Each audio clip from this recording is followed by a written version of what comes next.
What do you think? I mean, you can laugh at me. I mean, it's okay. Well, my favorite part there is the quality analysis that you gave of why you picked Sterling Brown, which was, I quote, "I don't know why I picked him." That is some high quality basketball analysis right there. He had a terrible game. So anyway, he's gone. I also dropped Nana Dimitrijevic, and I know I said I have a lot of faith in him. I thought it was your guy. What happened? Right. A lot of faith in him, but not that much faith. Yeah, exactly.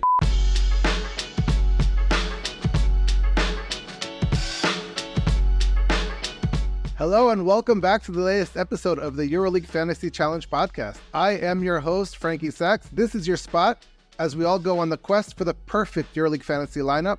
I'm joined by my co-host, Veseliki, and this week we have a special guest. Hey, what's up? I'm back, baby. He's back! Hello, Javi. What's up? It's been a long time, but here I am, ready to rumble. Let's see what happens. The people have been waiting for you, Javi. All right, well, good.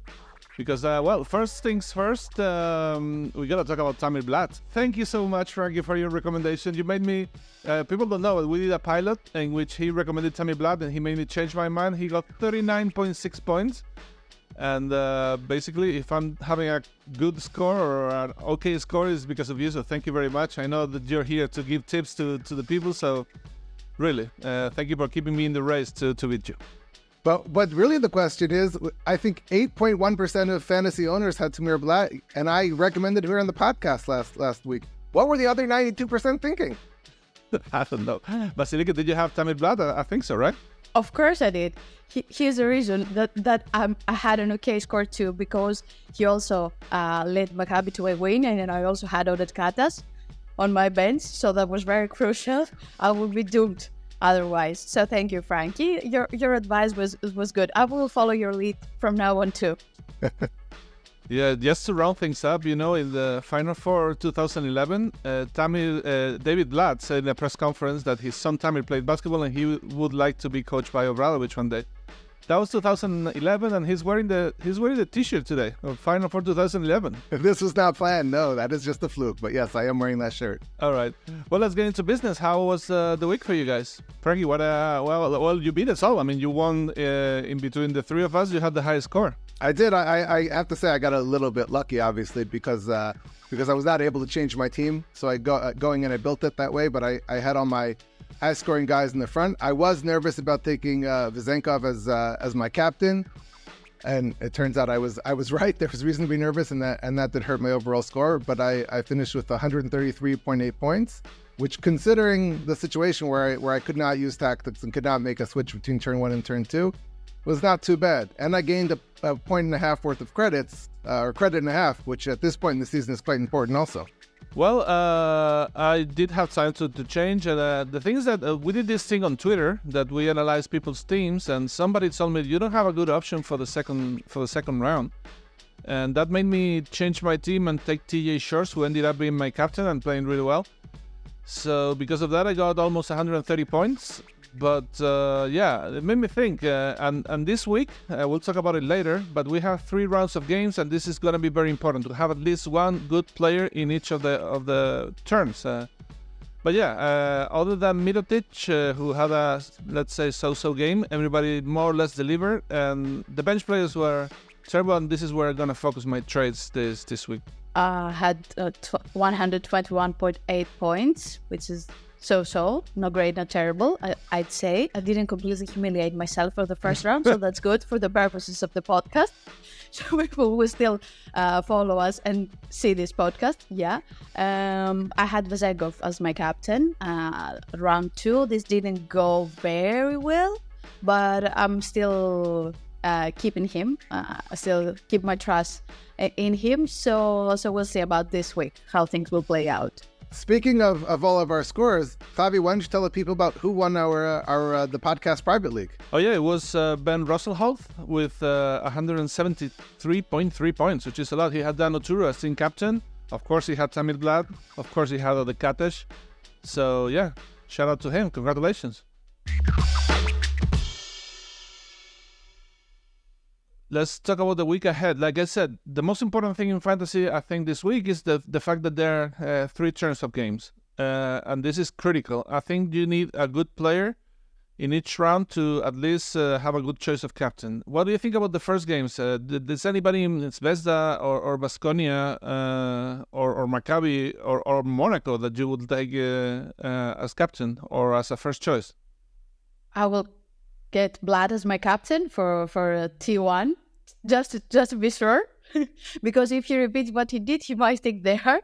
But we'll see for later on. I actually have 5 players from turn 1. I was not planning to do that, but it worked out with where I thought the best values were. And I'm starting with Timothée Luau Caboret as my captain for turn 1. I have 2 different choices, and I wrote the Fantasy Tips article that is coming out on Monday. Probably you read it already when you're seeing this podcast, but I recommended Taras Sedekerskis, who has been rock solid lately, had a PAR of 21 in the EuroLeague, PAR of 23 in the Spanish League. But also Jaciel Rivero, I think he has a very, very good chance to play well against Maccabi, against Monaco. He played really well in the first game, saw a lot of minutes also. And I think Rivero would be, for me, it would be a better choice than Vlad as a captain. I'm actually thinking right now I don't have him in my team, but I'm thinking of selling or not selling Mirotic to get Rivero, because I really think he has a pretty good chance to be MVP of round 2. I did consider him, and actually have not walked away from that option yet. I still have until Wednesday to make the moves. It would require dropping Eddie Tavares to make it happen. But I do think that Rivero has a lot of value. It would require then going for another center, and I have to decide of all the other centers who had very strong weeks, like Aturu or Tyreek Jones, who are in that 10-11 range, which is where Rivero is. Am I better off with 2 of them, and instead of Tavares and Mem Jaite, who I have right now? And then there's the other thing to consider, that it's only been 1 round, and Monaco has a lot of different options at center. And will they have the guy, whether it's Jaite, whether it's Dontas Martinez? Who is there? Do they have somebody who can stop Rivero? How will that magic work? And I'm not certain yet. I do have Rivero on my team. I got him this week because he played a lot in the first round, and he will be playing a lot with Ivani and Gabriel out, and Alpha Kaba only played 2 minutes. He's supposed to be the replacement of Gabriel, but Katas is not trusting him yet. So I did get Rivero. I think he's going to have a great game. Well, I think what you bring up is very interesting. Is it that he didn't trust him yet, or did he only practice a handful of times? And because of that, now with another week worth of practice, will Kaba get 10, 12 minutes, and will that cut into Rivero's time? And that's part of the decision-making process, whether Rivero was worth the price this week. I'm not certain yet.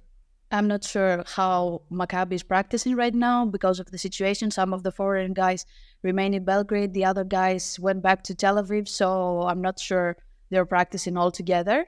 So that doesn't work in favor of Alpha Kaba. Well, the middle of the pack games, T2. What do you guys think? Basilika, you go first. The most interesting matchup is, of course, the one between Anadolu Efes and Fenerbahce, the Turkish derby. It's going to be popcorn worthy, for sure. And I'm really eager to see Real Madrid playing against Partizan. Both teams are facing different paths right now. Real is not playing very well. Partizan is a brand new team, so there's a lot to see there too. I'll say that there's 2 other games which, for fantasy purposes, are a lot more interesting to me. For sure, I think that we're still trying to find out the rotations on some teams. Panathinaikos against Bayern is one of them. Who are going to get all of the minutes going forward in Panathinaikos? If it's a close game, who are they going to trust down the stretch? For Bayern, my man De Silva did not get the minutes that I was expecting him to get. Is that just a one-time thing, or is he going to have a different role in the EuroLeague than he has in the German league? And also with the Real Madrid against Partizan game, we're trying to figure out not just matchups, but their big men. Both Tyreek Jones and Brandon Davies had monster games. Are they gonna? Is that going to be their style? Are they going to be pounding the ball inside? Are they going to have 2 centers who are worth considering every week, or was that again a one-time thing? So I'm very interested to see how that works, especially when you're talking about those 2 guys against Eddie Tavares. I would stay away from all Panathinaikos players in case it's a big time game. I mean, other than of course Ataman, who was also recommended by you. Thank you very much. He's making my team basically, as you see. It's easy to play this game. You just do what Frankie says, and you'll be fine. Just make me go first. Yeah, exactly. I'm concerned about. I'm keeping my two centers who are going to play in T2, Lavergne and Danoturu. I don't like the fact that they play in the same night because I may have to play them both. But Oturu had a good game, had a really good preseason, and Jolo is playing really, really, really well lately. So I would say that I'm safe in the center position with these two. Will I play both of them? Well, it probably depends on what happens in the first turn. But I think it's important to have, like I said, at least one good player per turn. That takes us to turn 3. To me, there's a solid candidate to be, let's say, your last chance for team captain, which is TJ Shorts. I was checking. Okay, it was the Euro Cup, but all playoffs games he had a PAR of 20 or more. All season long, he only had 2 games with single-digit PAR. And people can say, well, it's a Euro Cup and it's different. But he has the same role in the Euro Cup and in EuroLeague and before there in other competitions. So I would say that TJ Shorts is going to be a really good fantasy player all season long. And I'm going to try to keep him as long as I can. So I the only player I have for turn 3 as it worked out is Martin Hermansen, who also had a strong game for me at a very cheap price at point guard. I feel like I've been unearthing all the cheap point guards, and he's definitely somebody who I plan to keep on my roster if this is going to be his role going forward. I hope that I will have had a strong game by somebody in one of the first 2 turns that I don't have to turn to him as my captain, but that's at least I have him as a backup if needed. I did get Sylvain Francisco from Zalgiris, which is playing on the 3rd round. And I'm not really sure about how he's going to do against Olympiacos. But I think the Reds are not playing the toughest defense at this point, and Wade Baldwin thrived in the first game. So maybe another guard can thrive against them too. Hopefully, this is Francisco because I have him on my team. Sorry to Olympiacos. No hard feelings here. But I needed to have a strong option for round 3. Turn 3, actually. Have we all moved on from Vezenkov then as our potential captain in turn 3? Sorry, Sasha, I never had you. I will, but in round 1, I just went for Mirotic, and it was actually a bad choice. So. I do have Sasha on my team. He's still on my team, and he might be the captain. It will be a last-minute call between him and Francisco. We'll have to decide before the first tip-off of the night. I want to say something, which is that Thomas Wolkov went from Zalgiris to Olympiacos. Keenan Evans went from Zalgiris to Olympiacos. Maybe it's a big game from Francisco, seeing how things are going, and I'm sure that he'll be extra motivated because he also played for Spanoulis in Peristeri, so that's of course the biggest Olympiacos legend there is. What about Dunston and Brazdeikis? Interesting, yeah. Well, Dunston played a long time ago, but Brazdeikis has something to say in that game. I'm sure that he will be extra motivated. I want to see that, yeah, but Brazdeikis could be actually a good choice. He played really... he's seen solid minutes now again, and it's a matter of time before he gets really high PAR, just like he did 2 years ago with Zalgiris. So yeah.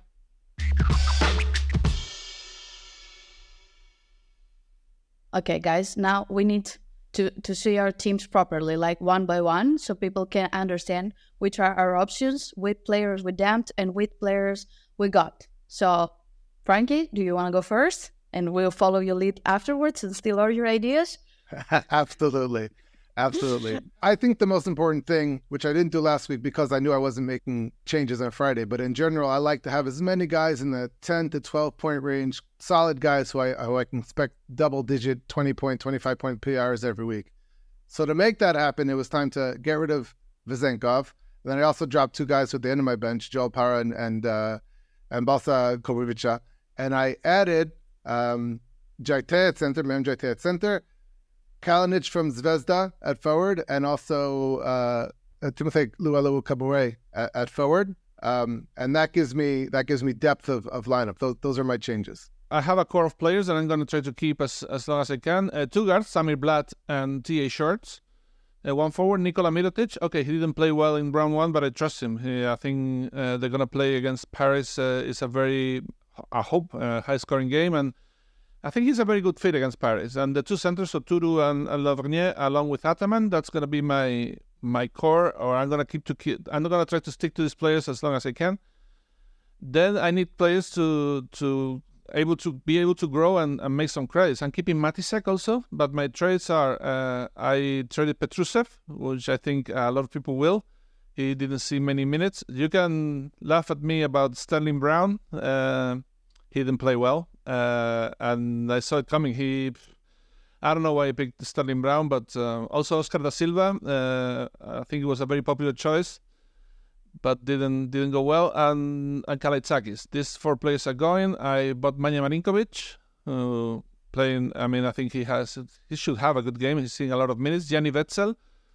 He plays against Barcelona. He often plays the 5 position. Maybe not the best game for him, but I think he's in very good shape. John Di Bartolomeo. Same. If Tamir Vlad worked well, why not go for the other guard too? And Ndiaye from Asvel. So what do you think? I mean, you can laugh at me. I mean, it's okay. Well, my favorite part there is the quality analysis that you gave of why you picked Sterling Brown, which was, I quote, "I don't know why I picked him." That is some high quality basketball analysis right there. Yeah, exactly. I mean, I thought, my train of thought was, they're gonna play Baskonia. They have everybody's new in the team. Probably Željko will go with the most experienced guys in the EuroLeague, and since Caleb Jones didn't play the EuroLeague before, I said, Brown is going to play a lot of minutes, and he did. But he had a terrible game. So I don't think that's the real reason you picked him. I think the math were and mouthing, and you said, I have to pick one. Let's go with him, like just randomly. Yeah, well, anyway, he's gone anyway. So, and I really hope that Di Bartolomeo will play well. Right now, Blatt and Di Bartolomeo are really, really good choices. So, and they play in turn 1. So even if one of them doesn't play well, I can take him out. So, yeah. Okay, so I dropped Vincent Poirier. I'm sorry, Vincent, but Dan Arturo overshadowed you. So you have to show me something before I got you back on my team. So I got Hasiel Rivero, as I told you before. I also dropped Nana Dimitrijevic. And I know I said I have a lot of faith in him, but again, he didn't provide as much as I needed in first round. I thought it was your guy. What happened? Right. A lot of faith in him, but not that much faith. Yeah, exactly. He was my guy, and he will be my guy at some point, I hope. But right now, not so much. He's not your round 2 guy. No, definitely not. I got Francisco at his position. I also dropped Oded Katas. I'm sorry, he did what he had to do in round 1. I'm not sure he's going to do it in round 2. So I'm taking Ergin Ataman, following again your lead, Frankie. And I'm planning to keep him there for next week too. So yeah, Coach Ergin, welcome to my team. Hope you can bring the win to me. And I also got Vanja Marinkovic. I think I made a mistake with not picking him in the first round. But who am I to be judged? Even his wife doesn't have him on her team. So I'm sorry, yeah. Vanja. If you get the pattern, Sterling Brown, new in the team. Dimitrijevic, new in the team. Poirier, new in the team. Da Silva, new in the team. Petrusev, well, not really, but most of the players that we're dropping, they got into a new team and didn't get the role that we expected. It's something to think about. In my case, they were all guys who were back from last season, or Vezenkov back from 2 seasons ago. But yes, it didn't quite work out. But I did not have any EuroLeague rookies, which is something that I'm always nervous about in the beginning. So that is one way to build your team. Just guys who've got a little bit more experience.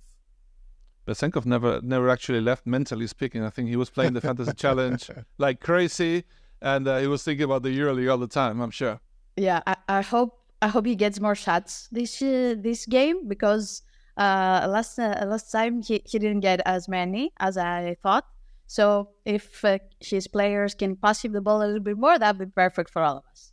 I think Vezenkov is due for a big week. I think that he will put up a very nice number. I just couldn't. I didn't want to be stuck with only having 8 players, and I needed the money someplace. But I would not be surprised to see Vezenkov go off this week against Žalgiris. Did you see the EuroLeague social media, this 3-point contest between Papanikolaou and Vezenkov, and the way he was shooting like so fast? Yeah, it was unbelievable. He's amazing. He's amazing. No wonder he was the MVP. Captain choice, I think we're going to start with the same captain, I believe. I'm going with, of course, Tamir Blatt after his monster game, just because he plays in the first round. If he doesn't play well, I'll see my other options, but the candidates are Lovernier in turn 2 and T.A. Shorts in turn 3 in case nobody delivers. So that's more or less my strategy in round 2. Frankie, what do you have? So I'm going to go with Timothée Luwawu-Caboret as my captain over Blatt for turn 1. I just have a good feeling about it, and I think that they will be playing. That Monaco will pay more attention to Tamir, although they'll also be paying plenty of attention to Jordan Lloyd, who was one of their own the last couple of years. Matt Strelzel matchup. I just don't know if we'll see such a big number from Tamir, but I'm for sure keeping him in my team. For turn 2, let me ask you for some advice. I've got the option of Eddie Tavares, who historically has had some pretty big games against Partizan, although it's a different lineup, or Cordinier, who's coming home with Virtus to play in France. Tavares, always. If you ask me, Tavares. Yeah, I will go with Eddie too. So that is my turn 2 option at captain, and as I said before, if both don't go well, then I always have Martin Hermansen up my sleeve for the turn 3. I will start with Blatt for turn 1. For turn 2, I'm not sure I have someone that good. Maybe it will be Eliza Bryant from Anadolu Efes, even though Larkin is back in the game, but it's a derby, so anyone can play well. He played really well in the Turkish Cup game a few weeks ago, so Bryant will be my second choice. And for the third round, I will be between Vezenkov and Francisco. So that's a last-minute call for sure. Well, injuries are the best. I mean, when it comes to Fantasy Challenge, I mean, it's unfortunate, but injuries are very important in this game. I mean, if you get the right player who gets more minutes and gets a higher PAR because of an injury, that's when you get, to the good score. What I can say is that the center point for injuries is the injury report on EuroLeague Net, but there are plenty of places. Vasiliki does a great job at injuries too, posting them on Twitter, so there's plenty of ways to find out what's going on in the EuroLeague, of course. Speaking of Twitter, now known as X, of course, you should all follow us there to make sure we don't make any last-minute changes, because we really need to wrap things up right now. Before we go, we're going to put up the code on the screen. Please join us in the Fantasy Challenge Podcast Private League. You'll be able to see all of our scores, and every week we'll give a shout-out to the weekly winner. And please like and subscribe to the podcast so you never miss it. We'll be back here again next week, trying to help you on the quest to find the perfect Fantasy Challenge lineup. Until then, bye from me. Bye.